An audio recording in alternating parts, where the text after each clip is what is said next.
बच्चों, आज अपन कक्षा 12वीं का अर्थशास्त्र पढ़ेंगे। मैं दीप्ति शर्मा आपको आज मांग की लोच मांग की लोच कितने प्रकार की होती है और उसको प्रभावित करने वाले तत्व कौन से हैं, इस सब के बारे में आपको अध्ययन कराऊंगी। तो मांग की लोच बेटा, मांग का नियम हमें कीमत से परिवर्तन की दिशा का बोध कराता है। वस्तु की कीमत बढ़ने पर, जब वस्तु की कीमत बढ़ जाती है तो मांग कैसी हो जाएगी बेटा? कम हो जाएगी। और वस्तु की कीमत जब कम हो जाएगी तो मांग क्या होगी? बढ़ जाएगी। यह नियम यह बताता है कि कीमत बढ़ने पर टेलीविज़न की अगर कीमत बढ़ जाएगी तो उसकी मांग क्या होगी बेटा? तेजी से बढ़ जाएगी। जैसे किसी वस्तु की मांग कम होगी तो उस वस्तु की मांग क्या होगी? बढ़ेगी।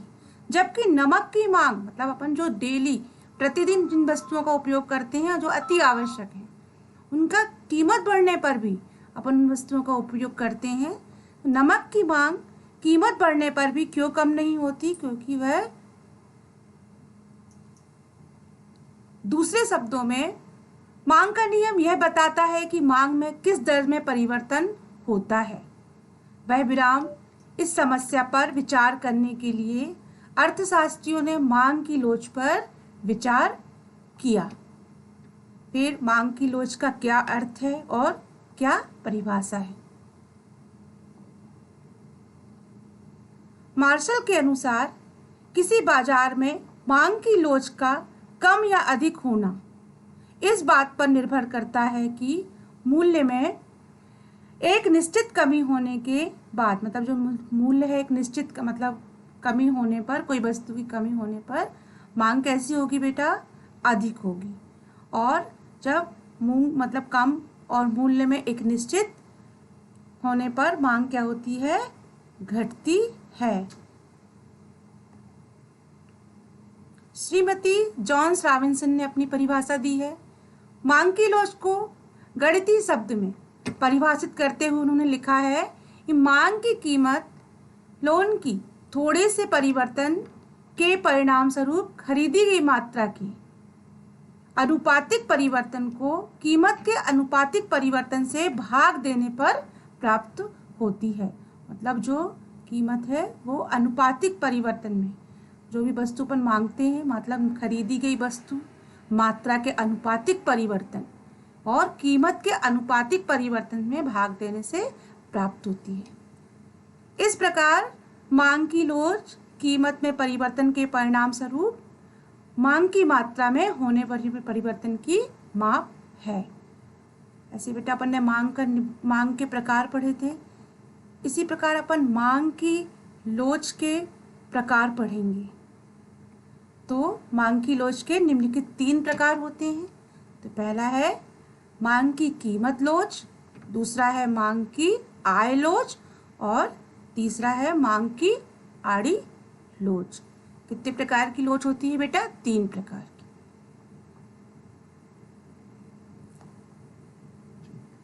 मांग की कीमत लोच इसकी व्याख्या करता है कि बच्चों, कीमत में परिवर्तन के परिणाम स्वरूप उसकी मांग पर क्या प्रभाव पड़ता है। मतलब कोई वस्तु की जब मांग होती है उसके परिणाम स्वरूप उसकी मांग पर क्या प्रभाव पड़ता है।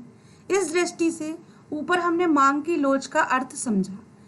वास्तव में वह मांग की कीमत लोच की है। मतलब मांग की कीमत लोच या मांग की लोच एक ही अर्थ है। मतलब एक मांग की कीमत का भी एक ही अर्थ है और लोच का ही एक ही अर्थ होता है। तो मांग कैसी होगी? कीमत पर आधारित है, तो लोच भी कीमत पर ही आधारित है।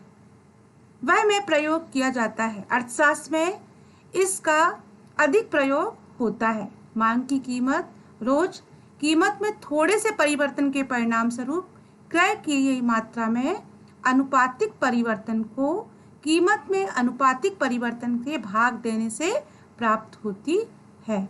जो मांग है कैसी होती है बच्चों? अर्थशास्त्र में इसका प्रयोग मांग पर आधारित है। मतलब आप जितनी मांग करेंगे, अगर कीमत जितनी दे पाएंगे उसके आधार पर मांग की कीमत रोज कीमत में थोड़े से परिवर्तन, आप देखते होंगे प्रत्येक वस्तु की थोड़ा थोड़ा कीमत रोज परिवर्तित होती है। तो उसे क्या कहते हैं बेटा, परिणाम उसके मतलब क्रय की गई मात्रा के अनुपातिक परिवर्तन। तो कीमत में रोज जो परिवर्तन होते हैं वो कैसे होते हैं, अनुपातिक परिवर्तन होते हैं। तो परिवर्तन को कीमत में अनुपातिक परिवर्तन से भाग देने से प्राप्त होती है क्या, मांग की कीमत लोच। इसका सूत्र है बेटा ईपी बराबर, मतलब मांग की कीमत लोच आप कैसे ज्ञात कर सकते हैं, तो इसका सूत्र दिया है बेटा। तो मांग की मात्रा में अनुपातिक परिवर्तन बटे कीमत में अनुपातिक परिवर्तन। तो यहाँ पर ईपी का अर्थ होता है बेटा मांग की लोच। तो अपन इससे मांग की कीमत लोच प्राप्त कर सकते हैं। फिर मांग की लोच को प्रभावित करने वाले तत्व। तो पहला है वस्तु की प्राकृति। किसी वस्तु की मांग की लोच बहुत कुछ उसकी कीमत पर निर्भर करती है। साधारणतः अनिवार्य वस्तु की मांग की लोच होती है क्योंकि उनका क्रय करना उपभोक्ता के लिए अनिवार्य होता है। जैसे विलासिता की जो वस्तुएं होती हैं उनकी मांग अत्यधिक लोचदार व आरामदायक वस्तु की मांग पर साधारण लोच होती है। वस्तुओं के क्रेता वर्ग। वस्तु की मांग श्वेत वर्ग पर निर्भर करती है।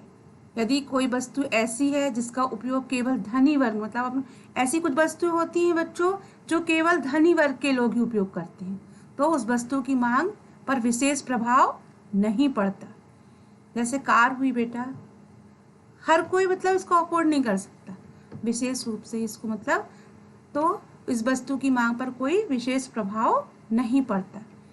यदि वस्तु ऐसी है जिसका उपयोग केवल निर्धन वर्ग करता है तो उन वस्तुओं की मांग की लोच अधिक लोचदार होगी, क्योंकि उसको बेटा हर वस्तु मतलब जो वस्तु दैनिक जीवन में उपयोग होती है तो हर व्यक्ति उपयोग करता है ना। उन वस्तुओं की मांग की लोच कैसी होगी, अधिक लोचदार होगी, क्योंकि कीमत में परिवर्तन होने पर उसकी मांग में बहुत अधिक परिवर्तन हो जाता है। स्थापन वस्तुओं की मांग लोचदार होती है, मतलब एक वस्तु के स्थान पर दूसरी वस्तुओं का उपयोग। बच्चों, मांग जिनके स्थान पर अपेक्षाकृत अन्य वस्तुओं का उपयोग किया जाता है अधिक रोजगार होती हैं। उदाहरण के लिए बाजार में एक ही वस्तु मूल्य पर कई प्रकार के नहाने के साबुन मिलते हैं। आप देखते हो ना बेटा, बाजार जाते हो, हर प्रकार हर वैरायटी का आपका साबुन मिलेगा, 5 रुपए का, 10 रुपए का, 6 रुपए का, और उनकी वैरायटियां भी कैसी होंगी, अलग अलग होंगी। ये लक्स साबुन का मूल्य आप खरीदते हो लेकिन उसका मूल्य बढ़ जाता है, तो उसका जो उसके स्थान पर आप अन्य साबुन लोगे, क्योंकि अगर कोई साबुन महंगा हो गया तो आप लोगे बेटा नहीं, सोचोगे अपन दूसरा ले लें सस्ता, है ना। उसके स्थान पर अन्य साबुन का प्रयोग करना शुरू कर दोगे, जिससे लक्स साबुन की मांग कैसी हो जाएगी, एकदम कम हो जाएगी, क्योंकि उसका मूल्य कैसा है बेटा, ज्यादा है। वस्तु का मूल्य। मांग की लोच वस्तु के मूल्य पर क्या करती है, निर्भर करती है। जिन वस्तुओं का मूल्य अधिक होता है उनकी मांग कैसी होती है, रोजदार मतलब कैसी होती है, लोचदार होती है। जिन वस्तुओं की कीमत बहुत कम होती है उनकी मांग कैसी होगी, लोचदार या बेलोचदार होती है। जिन वस्तुओं का मूल्य ना तो अधिक होता है और ना बहुत कम, उसकी मांग भी कैसी होगी, लोचदार होगी। तो ये कौन सा वस्तु का मूल्य था। समाज में धन के वितरण का स्वरूप। तो जो समाज में सबके पास एक सा धन नहीं होता बेटा, किसी की आय ज्यादा होती है, किसी की आय कम होती है, किसी के पास ज्यादा है, किसी के पास कम है। तो ये समाज के धन के वितरण का स्वरूप। जब समाज में वितरण समान होता है तो समाज में सभी व्यक्तियों की क्रय शक्ति कैसी होती है, सामान्य। अतः मूल्य परिवर्तन पर पूर्ण समाज पर एक सा प्रभाव पड़ेगा। लेकिन जब समाज में धन का वितरण असमान होगा तो लोग अलग अलग प्रकार की वस्तुएं खरीदेंगे ना बेटा। तो मांग की मूल्य का पता नहीं के बराबर होता है। ऐसी अवस्था में कुछ व्यक्तियों की क्रय शक्ति तो अत्यधिक होती है और कुछ की बहुत कम। अतः मूल्य परिवर्तन का सब पर एक सा प्रभाव नहीं पड़ता। अगर उपयोगी वस्तु होगी, आपके पास आय के साधन ज्यादा है तो आप ज्यादा वस्तु खरीद सकते हो, और आपके पास आय के साधन कम है तो आप कम वस्तु खरीदोगे। तो इसे कहेंगे, इससे समान वितरण नहीं कहेंगे, इसलिए आय का वितरण जो समाज में कैसा है, अलग अलग है। तो आप अलग अलग प्रकार की वस्तुओं का उपयोग करेंगे। फिर लोच तथा व्यय। किसी वस्तु पर उस व्यक्ति की मांग के बराबर होता है जो उस वस्तु की कीमत का गुणांक है। मतलब किसी वस्तु को आप उस वस्तु के बराबर, मतलब कोई वस्तु आप खरीदते हैं तो तुलनात्मक करेंगे, दो वस्तु खरीदी है ना, तो उन वस्तुओं की कीमत कैसी होगी, अलग अलग। राय जानना महत्वपूर्ण होता है कि किसी वस्तु की कीमत में बदलाव उस वस्तु पर होने वाले खर्च के परिवर्तन पर आता है। मतलब आप कोई वस्तु का उपयोग रुचि और फैशन के अनुसार, मतलब जब अपन कुछ मतलब खरीदना है तो उसको आप अपनी रुचि, फैशन और मौसम के आधार पर ही खरीदोगे ना, पहले से तो खरीद नहीं लोगे। तो महत्वपूर्ण होता है कि किसी वस्तु की कीमत में बदलाव उस वस्तु पर होने वाले खर्च में परिवर्तन से आता है। बस क्योंकि कीमत तथा उस वस्तु के मूल्य एक दूसरे के प्रति मत संबंध है, कीमत में परिवर्तन के फलस्वरूप वस्तु पर किए जाने व्यय में वृद्धि होती है। मतलब जिस वस्तु की मांग अधिक होगी उस वस्तु पर अपन क्या करेंगे बेटा, ज्यादा व्यय करेंगे, तो उसे क्या कहेंगे, व्यय वृद्धि अथवा कमी। इस बात पर निर्भर करता है कि कीमत में परिवर्तन के प्रति उस वस्तु की मांग कितनी अनुक्रियात्मक है। मतलब जब कोई वस्तु महंगी हो जाएगी तो उसका उपयोग भी अपन कम करेंगे, तो कीमत में परिवर्तन के प्रति उसकी वस्तु की कितनी अपन उस पर प्रतिक्रिया करते हैं ना, नहीं रहने दो, महंगा है, नहीं खरीद, है ना, स्टेप्स। तो उससे कहेंगे किसी एक वस्तु की कीमत में वृद्धि को ले लीजिए। यदि मात्रा में प्रतिशत गिरावट कीमत के प्रतिशत में वृद्धि की तुलना में अधिक है तो वस्तु पर होने वाला वह कैसा हो जाएगा, कम हो जाएगा। उदाहरण के लिए बच्चों, एक ही बच्चे की एक ही कीमत, एक वस्तु की कीमत कितनी है बेटा, 10% बढ़ती है तो उसकी मांग कैसी हो जाएगी, 12% गिर जाएगी। मतलब कोई वस्तु जो अपन खरीदते हैं तो उसकी कीमत 10% है, बढ़ती है तो उस वस्तु की मांग कैसी हो जाएगी, 12% गिर जाएगी। वस्तु पर होने वाले कुल मूल्य गिर जाता है तो दूसरी वस्तु यदि मात्रा में प्रतिशत गिरावट में कीमत में परिवर्तन प्रतिशत वृद्धि की तुलना में कम हो जाता है तो वस्तु में वह अधिक होगा, और यदि प्रतिशत की मात्रा में